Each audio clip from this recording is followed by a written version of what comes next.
दिल्ली दंगों को हो गया 1 साल। संवाददाता अहरार चौधरी ने जाना दंगा पीड़ितों का हाल। बोले पीड़ित अभी भी ताजा है दंगाइयों के तांडव का मंजर।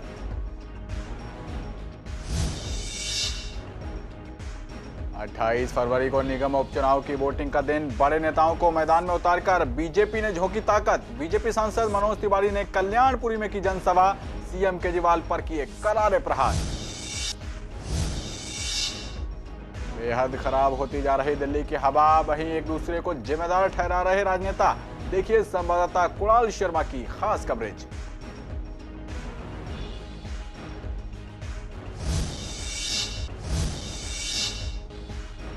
मानसरोवर पार्क फ्लाईओवर पर पुलिस द्वारा लगाया गया टेंट बन रहा बाधा।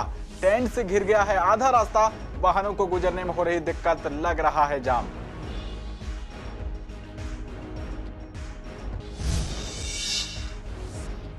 और गाजीपुर बॉर्डर पर किसान आंदोलन को चलते हो गए 92 दिन। बोले किसान कानून वापसी तक सीमाओं पर रहेंगे डटे।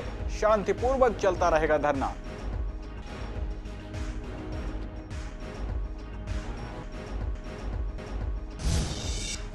नमस्कार, आप देख रहे हैं पूर्वी दिल्ली खास और मैं हूं आपके साथ पवन पांडे। आज से ठीक 1 साल पहले 23 फरवरी को यमुना पार की सड़कों पर चीख पुकार मच गई थी। यमुना पार में भड़के दंगों में किसी की गोली मारकर हत्या कर दी गई थी तो किसी को घर के अंदर ही जिंदा जला दिया गया था। कुछ शवों की हालत तो ऐसी कर दी गई थी कि उनकी पहचान डीएनए टेस्ट से करानी पड़ी। दुकान और मकानों को लूटा गया और उनमें आग लगा दी गई। उस मंजर को 1 साल होने को आ गया है, लेकिन दंगे के निशान अभी भी बाकी हैं। शिव विहार का तिराहा हो या फिर शेरपुर या फिर भजनपुरा चौक पर दंगे में जले मकान और दुकान, उनकी दीवारें अभी भी काली पड़ी हैं। उन खाली मकानों को देखकर उस खौफनाक मंजर की यादें ताजा हो जाती हैं जब दंगाइयों ने उपद्रव मचाया था। अब भी कहीं तेज आहट होती है तो लोगों को दंगाइयों की आने की यादें बरबस याद हो आती हैं। गौरतलब है कि कई लोग दंगे में अपनी दुकान और मकानों को छोड़कर चले गए थे, इसके बाद वापस ही नहीं लौटे हैं। इस पर सीसीएन संवाददाता अहरार चौधरी ने कुछ दंगा पीड़ितों से बात की। उनका कहना था कि वो सब मंजर आज भी उनके दिलो दिमाग में ताजा है। उनका कहना है कि सरकार पूरी तरीके से इस दंगे को कंट्रोल करने में फेल रही थी। साथ ही कहा कि सरकार द्वारा जो मुआवजा दिया गया वो भी पूरे तरीके से उन्हें नहीं मिला। कई लाख का माल जल जाने के बाद भी हाथ में कुछ नहीं आया। उन्होंने कहा कि दंगे के बाद लॉकडाउन लग गया, जिससे उनके लिए रोजमर्रा की जिंदगी गुजारना भी मुश्किल हो गया था। सरकार के बारे में इतना जानना चाहता हूँ कि पूरे प्रदेश का वो मुख्यमंत्री है, उसको लोगों ने वोट देकर के जिताया और वो अपने लोगों को नहीं बचा पाया। भले ही वो हमेशा क्या करते हैं, बहानेबाजी करते रहते हैं कि भाई पुलिस हमारे अंडर में नहीं, फौज हमारे अंडर में नहीं। भाई तुम मुख्यमंत्री कैसे हो? अब जिन्होंने तुम्हें वोट दे करके तुम वहाँ तक पहुँचाया कुर्सी तक, तुम उसके लिए क्या कर सकते हो? 3 दिन तक दंगा रेगुलर चलता रहा, क्या किया उसने? कुछ भी तो करना था। वो खुद सड़कों पर आ जाता। धरने पे तो महीनों महीना वो रुका था, भूखा रहा था अपने जीतने के लिए। लेकिन दिल्ली दंगा में जो जिन्होंने उसे वोट दे के जिताया, कुर्सी दिलाई, तो उसके लिए उन्होंने क्या किया? मेरी दुकान 25 तारीख में जली है, जो मुझे फ़ोन करके बताया गया। मैं यहाँ पे घटनास्थल पे मौजूद नहीं था। मैं किसी शादी में गया हुआ था। 24 तारीख में 2 बजे के आसपास मैं यहाँ से निकला हूँ, 12 बजे के आसपास। तो जो है मैंने उससे 8-10 दिन पहले अपना माल भरवाया था, सीजन की तैयारी कर रखी थी। कितने का? मेरा कम से कम 15-20 लाख, 15 से ऊपर का मेरा नुकसान है। दुकान का कोई अंदाजा तो होता नहीं कितना माल हुआ कितना नहीं होगा। 25 तारीख में मुझे फ़ोन करके बताया गया कि भाई तुम्हारी दुकान में आग लगा दी गई है। वीडियो वगैरह आई मेरे पास, फुटेज वगैरह आई। फिर मैं यहाँ पे 26 तारीख में आया सुबह 7-8 बजे के आसपास, 6 बजे के आसपास। तो मैंने देखा धू करके जल रही है वो दुकान। बस मैंने वो देखा, सब कुछ यहाँ पे जल के राख हो चुका था। कुछ दुकानें तो यहाँ काफ़ी जली है। आपकी दुकान है? अपनी 2 दुकान जली है। अच्छा, अपना मकान था। अच्छा, कितने का माल था उसमें? मेरा अपना माल था करीब 90 लाख रुपये का। GST bill? जीएसटी बिल सही। अच्छा, तमाश। हाँ बिल्कुल, ये दंगाइया था। हाँ, काफ़ी पब्लिक खड़ी हुई थी। हाँ, कहीं से कोई हेल्प नहीं दिल्ली गवर्नमेंट से। हाँ, हमारे को कोई ना हमारे पड़ोसियों को मिला। बाकी ये समझ नहीं आया कि ये मतलब कहना हमारे पड़ोस में एक दुकान है छोटी सी, 9,62,000 कुछ रुपए उसको मिले हैं। किस वजह से मिले हैं, कैसे मिले हैं, कौन सा रूल रेगुलेशन इस्तेमाल किया है, वो गवर्नमेंट जानती है। दंगे में हमारी दुकान जल गई। कितनी दुकानें थी? 4 दुकान। मेरी दुकान के अंदर तो होगा 30-40 लाख रुपए का, बाकी मैंने 10 लाख रुपए का लिखवा रखा। मेरे को 1 रुपया भी नहीं मिला। 1 साल होने आ रहा है, 1 साल में कोई भी हमारी तरफ कोई भी ध्यान नहीं दिया गया। दिल्ली में 28 फरवरी को निगम उपचुनाव की वोटिंग का दिन है। ऐसे में बीजेपी अपने बड़े नेताओं को मैदान में उतारकर पूरी ताकत झोंक रही है। बीजेपी का साफ तौर पर कहना है कि निगम की उपचुनाव की 5 सीटें बीजेपी के पाले में आएंगी। वहीं आज कल्याणपुरी से बीजेपी प्रत्याशी श्याम कनौजिया की जनसभा में भाजपा सांसद मनोज तिवारी ने अरविंद केजरीवाल पर जमकर निशाना साधा। उन्होंने अरविंद केजरीवाल से सीधे सवाल किए। उन्होंने अरविंद केजरीवाल से अपने 5 सवालों का जवाब मांगा। मनोज तिवारी ने कहा कि कल्याणपुरी में जितने भी पार्क हैं, सभी पार्कों को कूड़ा घर बना दिया गया है। अगर अरविंद केजरीवाल 6 साल तरक्की के गिना रहे हैं तो हमें ग्राउंड जीरो की रिपोर्ट लेनी पड़ेगी। उन्होंने कहा कि लोग उनसे कहते हैं कि इन 6 सालों में साफ पानी पीने तक को नहीं मिला, यहां तक कि झुग्गियों में भी पानी के बिल आ रहे हैं। दिल्ली में पहले से ज्यादा परेशानी हो गई है। उन्होंने निशाना साधते हुए कहा कि जिस राज्य में मुख्यमंत्री और विधायक निगम पार्षद एक ही पार्टी के हों और वहां पर भी लोग नर्क जैसा जीवन झेल रहे हैं, ऐसे में कल्याणपुरी की जनता हमारे प्रत्याशी सियाराम कनौजिया को जिताकर आम आदमी पार्टी को झटका देने जा रही है। लोग कह रहे हैं कि हमारे हर जगह पार्क जो थे वो कूड़े बन रहे हैं, कूड़ा घर बन रहे हैं, सीवर नहीं है। लोगों को किसी भी क्षेत्र में दिल्ली में पहले से ज़्यादा परेशानियां हो गई हैं। यहाँ तक कि झुग्गियों में भी लोगों के पानी के बिल आ रहे हैं। तो ऐसी स्थिति में ये 6 साल करते क्या रहे? तब हमें कहना पड़ता है कि दिल्ली में अरविंद केजरीवाल जी के 6 साल सिर्फ लूट के रहे हैं, एडवर्टीजमेंट के रहे हैं और कुछ जमीन पे कोई भी जनता का व्यक्ति एक भी संतुष्ट नहीं दिख रहा। क्या लगता है सर आपको ये भाजपा को ही वोट क्यों पड़े? इसलिए पड़े कि इस 1.25 साल में हम कल्याणपुरी को ये बताएंगे कि भाजपा के पार्षद कम संसाधन में भी किस प्रकार से अपने क्षेत्र को हरा भरा, पार्क से युक्त और समस्याओं से मुक्त रख रहे हैं। जिस प्रदेश का मुख्यमंत्री भी आम आदमी पार्टी का हो, विधायक भी आम आदमी पार्टी का हो और पार्षद भी आम आदमी पार्टी का हो, और तीनों के रहते हुए अगर इतनी सारी समस्याएं उत्पन्न हो, नारकीय स्थिति हो, तो ऐसी स्थिति में तो हमें पूरा विश्वास है कि अब लोग इस 1.25 साल में हमारे सियाराम कनौजिया को जिताकर और एक झटका आम आदमी पार्टी को जरूर देंगे। आगे बढ़ते हैं। दिल्ली में एयर क्वालिटी की स्थिति बेहद खराब होती जा रही है। वर्ष 2020 में फरवरी की बात करें तो स्थिति थोड़ी कंट्रोल में थी, पर साल 2021 की फरवरी में अभी 4 दिन बाकी हैं और साल 2021 की फरवरी में वातावरण की स्थिति खराब हो रही है और इसके लिए तीनों पार्टियों के नेता एक दूसरे पर निशाना साधते हुए आरोप लगा रहे हैं। दिल्ली की सत्ता पर काबिज आम आदमी पार्टी से विधायक एसके बग्गा का कहना है कि हमने प्रदूषण कंट्रोल करने के लिए कई एयर प्यूरिफायर लगवाए हैं और ऑड इवन भी हमने लागू किया था। साथ ही कहा कि हम लोगों से अपील करते हैं कि आप ज्यादा से ज्यादा इलेक्ट्रिक गाड़ियों का इस्तेमाल करें ताकि पॉल्यूशन में कमी हो पाए। दूसरी ओर कांग्रेस नेता रमेश पंडित ने बीजेपी और आम आदमी पार्टी दोनों पर निशाना साधते हुए कहा है कि दोनों ही एडवर्टाइजमेंट पर पैसा खर्च करती हैं और दिल्ली की जनता के लिए कोई काम नहीं करती। वहीं बीजेपी नेता महेंद्र आहूजा ने भी आम आदमी पार्टी पर निशाना साधा। उन्होंने कहा कि इन्होंने अभी तक एयर प्यूरिफायर नहीं लगवाए। साथ ही कहा कि दिल्ली सरकार जनता के लिए काम करे, न कि विज्ञापन पर। देखिएगा, दिल्ली सरकार पोल्यूशन कम करने के लिए इलेक्ट्रिक व्हीकल चला रही है, जिसमें हम लोग सब्सिडी भी दे रहे हैं, इतनी 3-3 लाख की सब्सिडी दे रहे हैं। लोगों को बता रहे हैं इसके फायदे कि इससे पोल्यूशन कम होगा और लोगों की जो ज़िंदगी है वो ठीक ढंग से चलेगी, पोल्यूशन मुक्त ज़िंदगी होगी। तो लोगों से प्रार्थना है कि आप इलेक्ट्रिक व्हीकल का इस्तेमाल करें, जिससे पेट्रोल की खपत, पेट्रोल के रेट देखो कितने बढ़ गए हैं, 100 रुपये लीटर पेट्रोल, कितना जुल्म हो रहा है लोगों के ऊपर। इससे महंगाई बढ़ेगी तो इलेक्ट्रिक व्हीकल से महंगाई कम होगी और पोल्यूशन भी कम होगा। उनको पूछेगा तुम तो कुछ कर ही नहीं रहे। सरकार, दिल्ली सरकार कार्य कर रही है, कार्य अगर लोगों को नहीं बताएंगे, अवेयरनेस नहीं देंगे लोगों को, तो काम कैसे होगा? इनको शर्म आनी चाहिए। लोगों पे किसी पे रोष प्रकट करना बहुत इजी है, काम करना बहुत मुश्किल है। इन्होंने काम तो किया नहीं। अभी देखो इनकी क्या हालत हुई है गुजरात में, अभी और जगह बुरी हालत होने वाली है इनकी। तो इनको चाहिए काम करें, लोगों का दिल जीते हैं, सिर्फ बहसबाजी करने से कोई फायदा नहीं है। देखिए, जहाँ तक हम प्रदूषण की बात करते हैं तो आज ना तो पड़ोसी राज्यों के अंदर पराली जलाई जा रही है, ना दिल्ली के अंदर कहीं पर लोग आग जलाकर हाथ सेक रहे हैं। लेकिन दिल्ली के अंदर आज भी अगर आप पोल्यूशन की बात करेंगे, प्रदूषण की बात करेंगे, एयर इंडेक्स की बात करेंगे, तो आज एयर इंडेक्स 375 पर आकर खड़ा हुआ है, जो कि बहुत ही बेहद खतरनाक स्थिति में है। और आज इस कारण से जहां दिल्ली के लोगों को सांस लेना दुर्भर हो रहा है, उनका जीना दुर्भर हो रहा है, उसके साथ ही साथ अभी पिछले दिनों WHO की एक रिपोर्ट आई थी, जिसके मुताबिक पिछले साल तकरीबन 54,000 लोग प्रदूषण के कारण मृत्यु को ग्रास बने थे। और आज परिस्थितियों के अंदर दिल्ली की केजरीवाल सरकार हो या नगर निगम की भाजपा सरकार हो, इन लोगों का सिर्फ एक ही काम है कि दिल्ली के अंदर ये कहते हैं कि हमने प्रदूषण को कंट्रोल करने के लिए एयर प्यूरीफायर लगाए हैं। कितने लगाए हैं? 6-7 एयर प्यूरीफायर लगाए हैं और तकरीबन पानी की छिड़काव करने की मशीनें भी 6-7 लगाई हैं। क्या इनसे आप प्रदूषण के ऊपर काबू पा सकते हैं? प्रदूषण पे हम काबू जब भी पा सकते हैं कि जब आप कोई ठोस नीति बनाए, कोई निर्णायक नीति बनाए।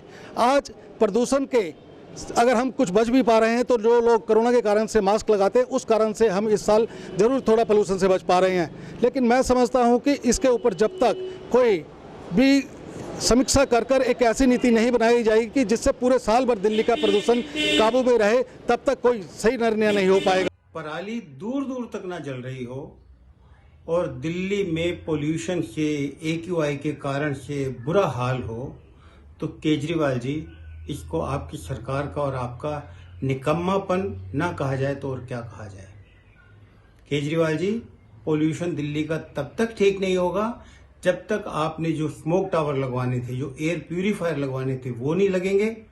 जब तक सफाई कर्मचारियों को आधुनिक संसाधन नहीं मिलेंगे सफाई करने के, तब तक भी पोल्यूशन ठीक नहीं होगा। और परिवहन व्यवस्था संभालने के लिए दिल्ली को 8,000 नई बसों की जरूरत है, मेट्रो को और विस्तार देने की जरूरत है, जिसके मामले में आप बहुत लापरवाही बरत रहे हो।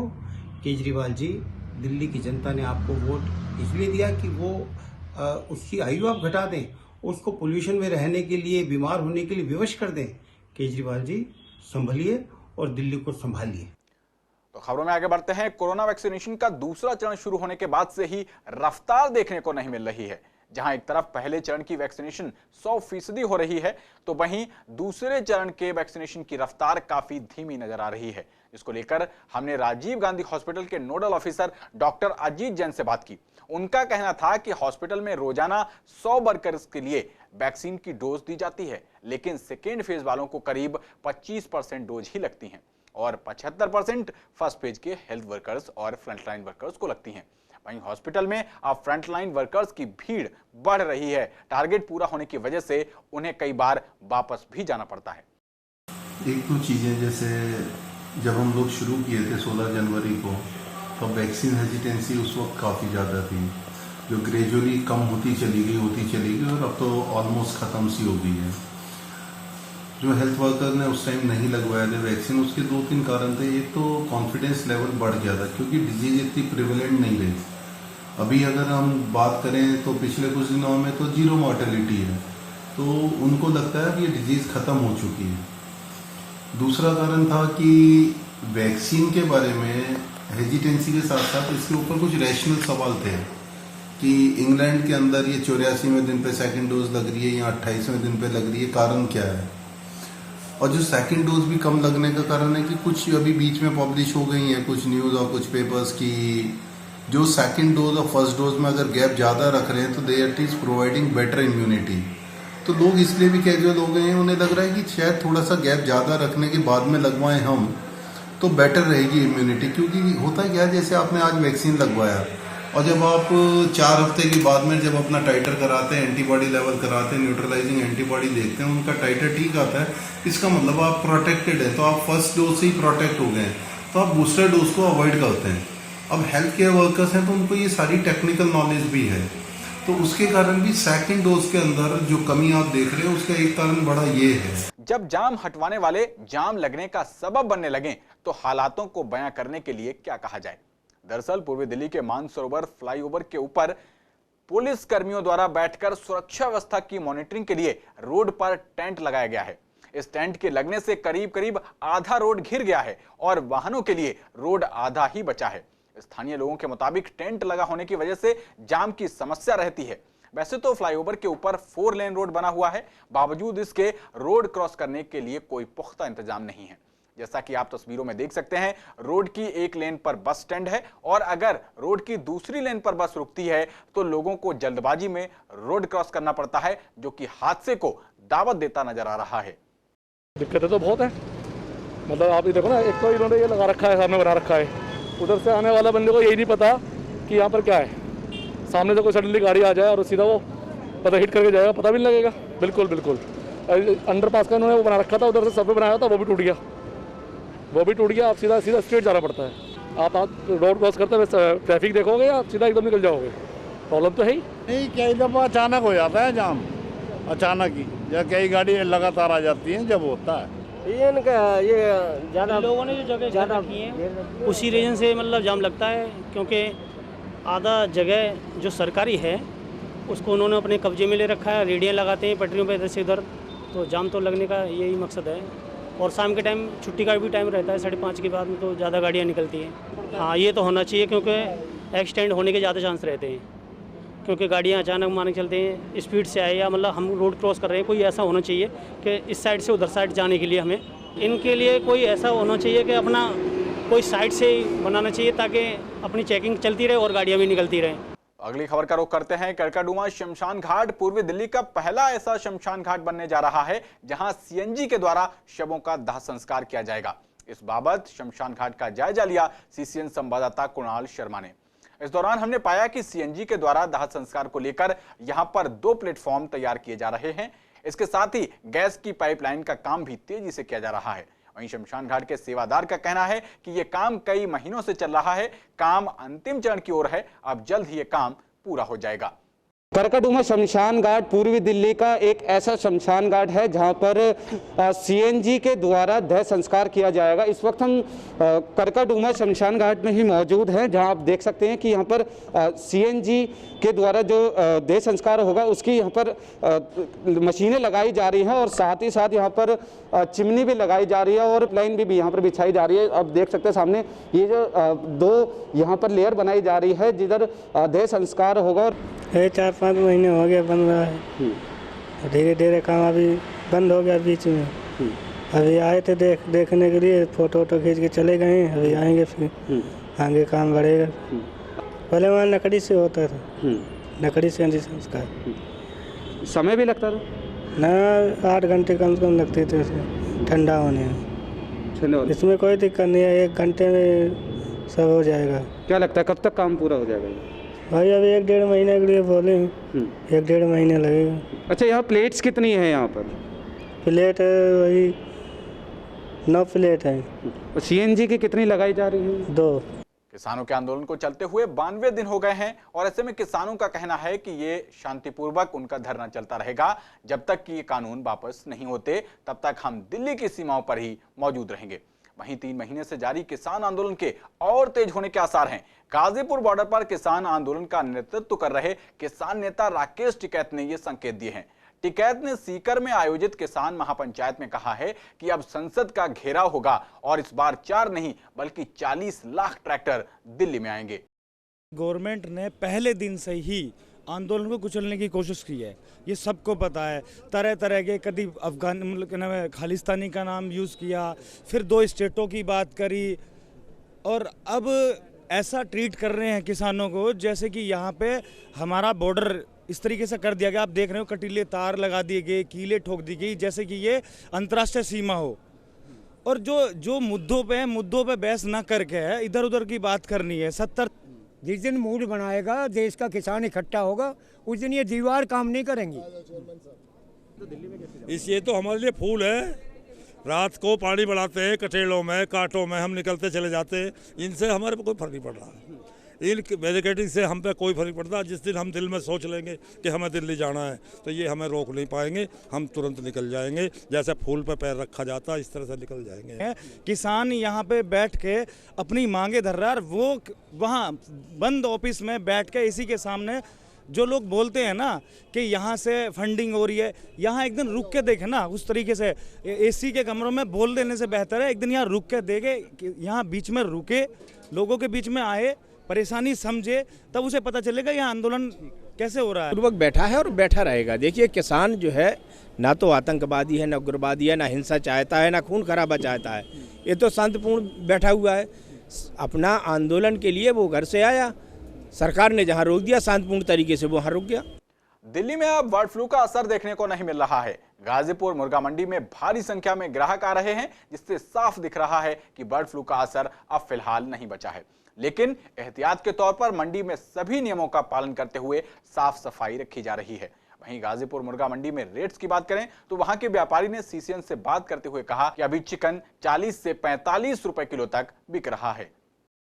रेट्स तो देखिए बर्ड फ्लू के बाद ही जो गिरे थे वो जब से अभी डाउन ही चल रहे हैं, अभी ऊपर नहीं आए। पब्लिक डरी हुई है, थोड़ा वक्त लगेगा रेट नॉर्मल होने में। मंडी में इस टाइम जो चिकन बिक रहा है वो 45 से 50 रुपए। ग्राहक पूरे पहुंचे और रूट भी खुला हुआ है। रूट को माल को आने में कोई परेशानी नहीं है, बिल्कुल जैसे अपने प्रॉपर टाइम पे आती थी अभी तो ऐसे ही आ रही। लेस तो नॉर्मल चल रहा है, ना ज़्यादा लो है ना ज़्यादा हाई है, नॉर्मल है। काम धीरे धीरे अपनी लाइन पे आ रहा है, ग्राहक को कोई परेशानी नहीं है। बस ये थोड़ा बहुत ट्रैफिक के बॉर्डर बंद होने की वजह से वो भी धीरे धीरे सही हो जाएगा। खबरों में आगे बढ़ते हैं। आज रघुबरपुरा वार्ड के नगर निगम प्राथमिक विद्यालय चांद मोहल्ला में ड्राई राशन किटों का वितरण किया गया। इस मौके पर निगम पार्षद श्याम सुंदर अग्रवाल ने बताया कि कोरोना काल होने के कारण नगर निगम विद्यालयों में छात्र छात्राओं को मिड डे मील नहीं दे पाए थे, जो कि इनका हक है। इसलिए अब प्रत्येक स्टूडेंट को आज ड्राई राशन किटों का वितरण किया गया। उन्होंने कहा कि मेरे वार्ड के सभी 10 स्कूलों के 2494 स्टूडेंट्स को 5 मार्च से पहले मिड डे मील का राशन दे दिया जाएगा।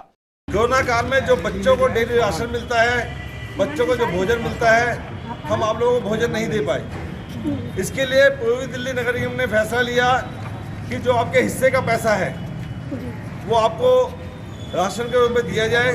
आप सबके अकाउंट में पहले कैश भी आया होगा, 1100 रुपये वर्दी के नाम का आया होगा, लगभग 400 रुपये राशन के नाम का आया होगा। आज आपको सबको ये 3-3 महीने का राशन जो एक बच्चे का बनता है वो दिया जा रहा है। हम चाहते हैं, हमेशा भारतीय जनता पार्टी की सरकार 15 सालों से दिल्ली नगर निगम में है, हमेशा आप लोगों के लिए चाहा है कि जो आपका हिस्सा है वो आपको मिले। आपका हिस्सा कोई गबन न कर जाए, आपका हिस्सा कोई खा ना जाए। इसी के तहत हम लोगों ने आज आपको राशन देने का निर्णय लिया है। 185 लोगों का राशन यहाँ पे आया है और सभी को राशन मिलेगा। जिस घर के 2 बच्चे पढ़ते हैं उनको 2 बच्चों को मिलेगा, जिस घर के 3 बच्चे पढ़ते हैं उनको 3 बच्चों का मिलेगा। तो इस बुलेटिन में मेरे साथ इतना ही। बाकी खबरों के लिए देखते रहिए CCN। नमस्कार।